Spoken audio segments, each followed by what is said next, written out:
Alors oui, on est dans un mode, nous, qui n'est pas complètement centralisé, puisque la DSI Group a trois missions. La mission d'infogérant, puisqu'en fait, on a hébergé un certain nombre d'applications qui sont déployées à travers le monde.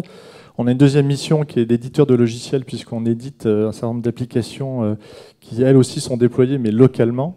Et puis troisième, donc qui ne sont pas des applications éligibles à un cloud privé, vous l'avez compris. Et puis troisième rôle, on a un rôle de prescripteur et d'animateur, si je puis dire, de la communauté des DSI et de leurs équipes.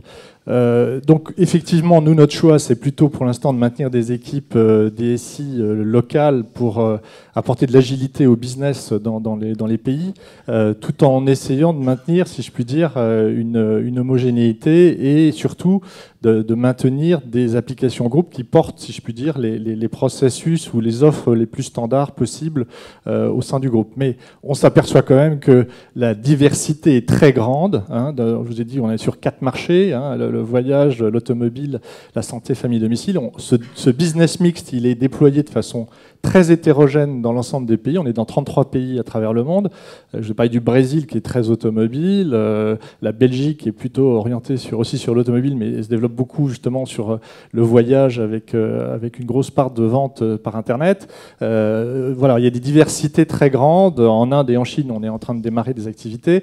Il y a une très grande diversité dans notre business mix qui fait qu'il est nécessaire malgré tout de garder, et puis en plus dans des pays importants historiquement, comme dans le groupe comme l'Espagne ou l'Italie, on est obligé de garder des équipes locales pour permettre justement d'avoir cette proximité avec les équipes commerciales et surtout être dans cette dynamique d'ouverture du système d'information tant vers nos clients que vers nos fournisseurs, puisque notre rôle, c'est de mettre en place des services d'assistance, donc c'est de mettre en place les services qui peuvent être proposés par des prestataires de location de voitures, réservation d'hôtels, on achète des billets d'avion, des billets de train.